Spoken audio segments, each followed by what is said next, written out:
Hello everyone, I haven't posted here in a little bit, but this video I just wanted to talk a little bit about becoming a health insurance agent, the steps you have to take, and also things that people in the industry really don't tell you about until you get into it. So if you wanted to be a health insurance agent, help people with something that's very vital, like their major medical and Medicare, these are some things you have to do first, and then I'll go over a little bit about the sales and that part of the industry, because many people don't kind of tell you that it's, or when, at least when I went into it, I didn't know that the selling portion would be like most of the day. I thought I'd be, analyzing contracts, taking more look of it as an analyst versus a salesperson or a consultant.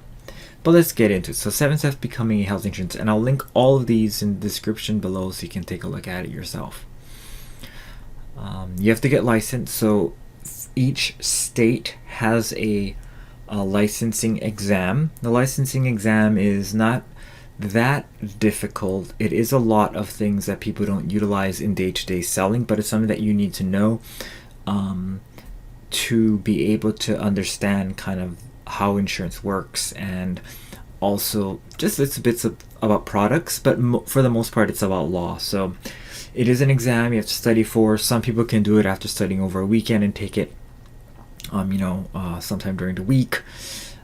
Some people need to take a little bit longer, a month or so to study and pass. For me, I studied for about 2 or 3 weeks and then ended up taking the exam afterwards. You have to get your required certification. So for people who want to do major medical, you need what's called the FFM. That's to sell Affordable Care Act through healthcare.gov. And for Medicare, you need to take the AHIP. Now, those are very, they're not hard examinations, but they're very long. And where the AHIP is, you have to go through 5 units, take kind of like a comprehensive course at the end, and you need to get at least a 90%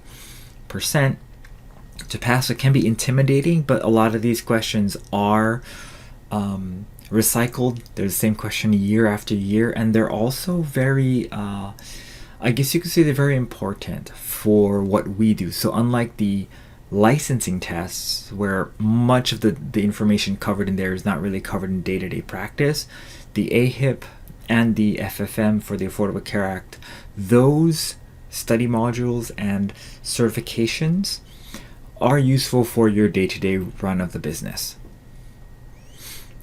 Next, you need to find a marketing organization, an FMO, NMO, IMO. Basically what they are your upline. So they handle all the kind of contracting with the individual insurance companies, and they usually will provide you with some marketing help, thus marketing organization.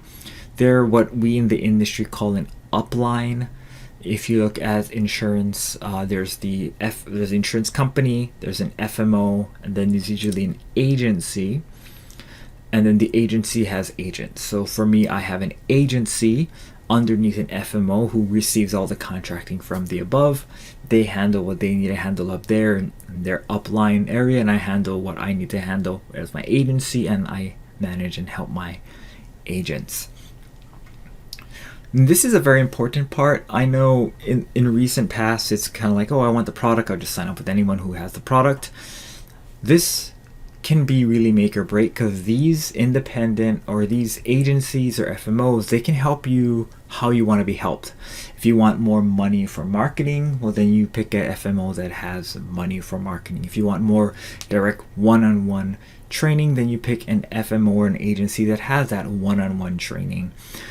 The training or the product itself, like if you wanted to sell health insurance from XYZ company, as long as they go through an FMO, it doesn't really matter what FMO or agency you go through, you will still have access to the product. It's just when it comes to training and marketing support, how they help you, all of that comes down to the agency or FMO that you are contracted with. So when you are licensed and you get certified, most times you have to get your license and then get an FMO and then get certified, because it's hard to get certified for particular products without being contracted first. It's kind of a process. But if you have any more questions on the details on how to do that, just let me know and I'll let you know what the process is in an email. We can talk if you wanted to potentially contract with me sometime in the future. Then you need to get an appointment with insurance companies. So a lot of insurance companies have a very streamlined process to get an appointment. That basically means that you can represent their product. And when you represent the product and you make a sale, you receive compensation or commission. For a lot of the insurance companies who do Medicare and who do major medical plans, you don't really need to have business ready to be written. But if you don't write business, they will terminate your contract after a year or so of non-production. Some major medical insurance companies, though, do not allow you to contract without an already existing book.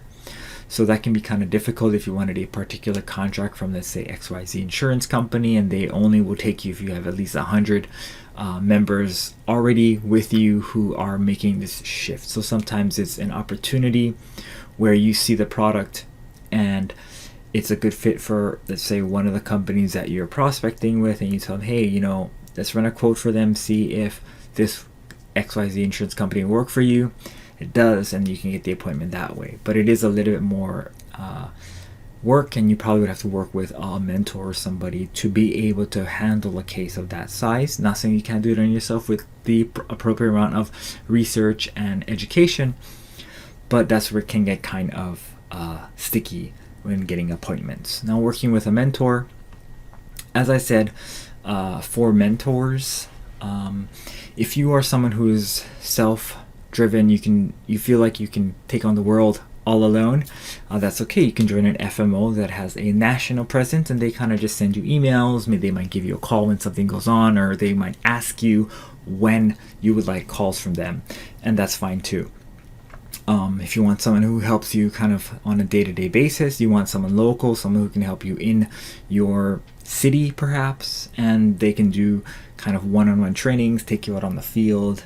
It depends really on what you want.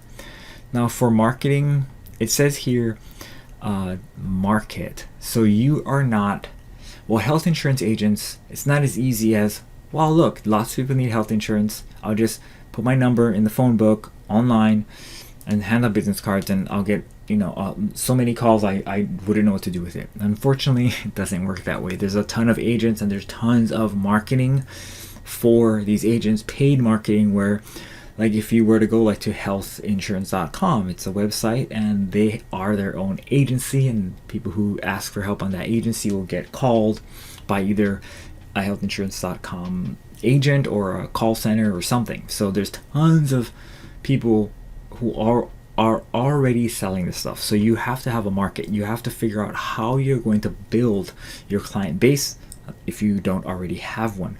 For people who have a client base, let's say you sell life insurance, or you sell financial products, or you sell some other thing that is that requires you to build a book.